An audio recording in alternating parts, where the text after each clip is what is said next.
नमस्कार, मैं अभिषेक कुमार आप सभी का स्वागत करता हूं फोकस स्टडी विद अभी में। जिनका भी पेपर अभी नहीं हुआ है, जिनका फेज़ 3 या फेज़ 4 में पेपर है या फिर फेज़ 2 में भी जिनका भी पेपर होने वाला है, तो भाई आप लोगों के लिए एक इम्पॉर्टेंट इन्फॉर्मेशन मैं आप लोगों के साथ शेयर करने वाला हूं।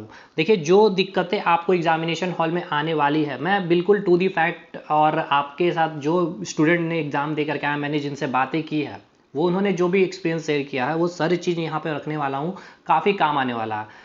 तो देखिए, हम यहाँ पर बात करेंगे 3 सेक्शन मैथ, रीजनिंग और साइंस की, और 20 क्वेश्चन जो आपके करंट अफेयर और जीके से आ रहे हैं। तो ये क्वेश्चन अगर आपने पढ़े हैं तो इजी है, नहीं पढ़े तो भाई वो कभी बनने वाले नहीं है। कहने का मतलब है कि मैथ, रीजनिंग और साइंस यानी कि 80 क्वेश्चन। अब इस 80 क्वेश्चन को देखिए क्या हो रहा है, इस 80 क्वेश्चन में आपके 25 क्वेश्चन साइंस और 30 क्वेश्चन जो रीजनिंग आ रहे हैं, ये थोड़ा सा आपको क्या कर रहा है, परेशान कर रहा है। परेशान इन द सेंस कैसा है कि सबसे पहले समझिए कि साइंस को लेकर के हम बात करेंगे। देखिए, टू दी फैक्ट मैं बोल रहा हूँ, आपके टू दी पॉइंट मैं बात कर रहा हूँ कि साइंस में जो इनका मतलब इनका क्वेश्चन पूछने का जो तरीका है, या फिर जो टीसीएस मतलब रेलवे जो चाह रही है कि आपसे कि साइंस में आपको काफ़ी अच्छा नॉलेज होना चाहिए, मतलब कि डिटेल कंसेप्चुअल नॉलेज होना चाहिए। आप किसी भी बुक को लगा लीजिए, एनसीईआरटी को लगा लीजिए, चाहे एग्जाम्पलर लगाकर चले जाइए, देखिए सर कुछ नहीं होने वाला। सच बता रहा हूँ, होगा कब, जब आप इसके कंसेप्ट से मतलब देखिए, अभी यूट्यूब में हर कोई एनसीईआरटी एग्जाम्पलर को सॉल्व कराने लग गया है, और आपके अभी एग्जामिनेशन 4 दिन बाद होंगे, 10 दिन के बाद होंगे, लेकिन आप फिर वही गलती कर रहे हैं। आपको लगता है कि वही क्वेश्चन आपको एग्जामिनेशन हॉल में मिलेगा, नहीं मिलेगा। देखिए, एक मिथ हो गया अब क्या कि एनसीईआरटी के एग्जाम्पलर से ही क्वेश्चन बन रहे हैं। भाई देखिए, 2-3 क्वेश्चन वही हूबहू आ रहा है, तो वो 2-3 क्वेश्चन ना आपको बहुत सारे पब्लिकेशन मिलेगा। अगर आपको विश्वास नहीं है तो जाकर थोड़ा सा सर्च करिए, बहुत सारे पब्लिकेशन, और अभी तो नॉर्मल जो भी है पब्लिकेशन, वहाँ पर भी वो क्वेश्चन अवेलेबल मिलेंगे आपके उसके बुक में। तो देखिए, क्वेश्चन एनसीईआरटी से ही है। आप चाहे आप एग्जाम्पलर लगा लो, चाहे एनसीईआरटी लगा लो, चाहे किसी भी बुक के पब्लिकेशन को लगा लो। देखिए, अगर आपका कंसेप्ट क्लियर है, क्योंकि देखिए वहाँ पर क्वेश्चन कैसे पूछा जा रहा है, एक छोटा सा एग्जांपल मैं क्वेश्चन के माध्यम से समझाने की कोशिश कर रहा हूँ कि यहाँ पर ये क्वेश्चन पूछ रहे हैं कि अरेंज द गिवन, जो भी ऑप्शन में दिया हुआ रहेगा इनको बोला जाएगा अरेंज करने के लिए।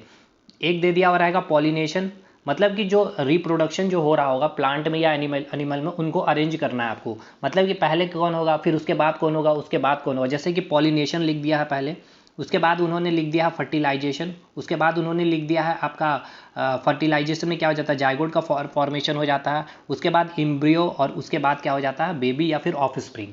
तो अब इसी को क्या किया है, रीअरेंज उन्होंने कर दिया। कभी पॉलिनेशन आगे कर दिया, फिर उसके बाद फर्टिलाइजेशन कर दिया है, तो पहले एम्ब्रियो रख दिया है। तो अब यहाँ से ये है कि आपको क्या पूरा का पूरा रिप्रोडक्शन क्लियर है या नहीं है। इस ये सब क्वेश्चन अब फिर आपको कोई किताब में नहीं मिलेंगे। कोई किताब से मिल गया तो फिर आप कहेंगे कि उस किताब से पूछा जा रहा, नहीं। इसी प्रकार हर सब्जेक्ट की मैं बात कर रहा हूँ, चाहे आप क्लास 10 में, खास करके अभी इनका टारगेट क्लास 10 ही है, तो जैसे कि मेटल एंड नॉन मेटल में, अब मेटल एंड नॉन मेटल में आपको देखिए रिएक्टिविटी सीरीज से कितने अच्छे अच्छे क्वेश्चन पूछ रहे, समझने वाली बातें हैं। अगर आपको रिएक्टिविटी सीरीज का पूरा कंसेप्ट, केमिकल रिएक्शन का कंसेप्ट क्लियर है, वो देखिए केमिकल रिएक्शन में कितना अच्छा सवाल कर रहा है, सिंपल सा सवाल कर रहा है, एक इक्वेशन दे रहा। जैसे कि अगर हम बात कर लेते हैं कि एक कोई भी इक्वेशन आप ले लीजिए, ठीक है, कॉपर सल्फेट का ले लीजिए, प्लस आयरन है, और कॉपर कॉपर इधर आपका कॉपर बनेगा और इधर फेरस सल्फेट बनेगा, ठीक है।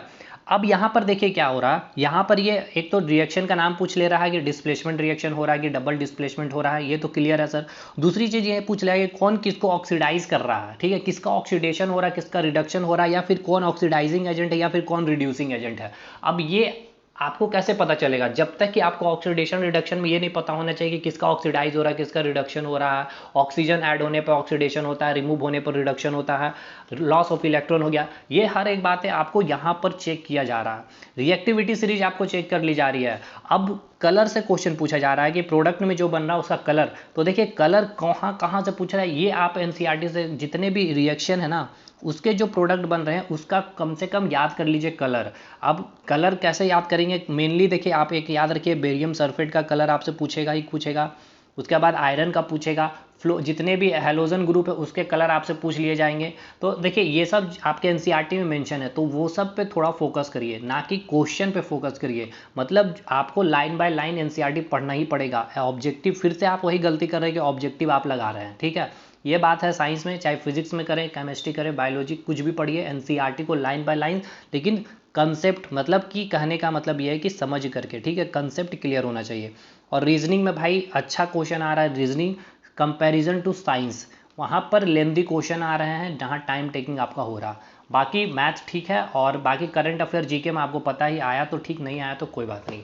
तो ये है आपका कहने का मतलब ये था कि जिनका भी फेस बचा हुआ है ऑब्जेक्टिव में, अगर देखिए टाइम भी कम है, अब इस टाइम को आप इतने अच्छे से यूटिलाइज कर सकते हैं। जिनका फेज़ 3 में है, फेज़ 4 में, तो वो यूटिलाइज कर सकते हैं, खास करके उनके लिए ही ये संदेश था। लेकिन अब फेज़ 2 में ज़्यादा टाइम नहीं है, तो अब समझने का टाइम भी नहीं है। तो कोशिश करिए कुछ कुछ टॉपिक को जहाँ से अभी ज़्यादा क्वेश्चन बन रहे हैं, जैसे कि केमिकल रिएक्शन है, रिप्रोडक्शन से क्वेश्चन बन रहा है। उसके बाद अगर फिजिक्स में बात करें तो इलेक्ट्रिसिटी करंट से क्वेश्चन बन रहे हैं। तो देखिए, और इतना भी टफ नहीं पूछा जा रहा जितना कि हो हल्ला मचा है साइंस में लेकर के। जब आने दीजिए आंसर की, आप में से खुद आप लोग बोलेंगे कि पेपर उतना हार्ड नहीं था, या फिर जब आपकी अगर तैयारी अच्छी होंगे तो आपको खुद पता चल जाएगा, ठीक है।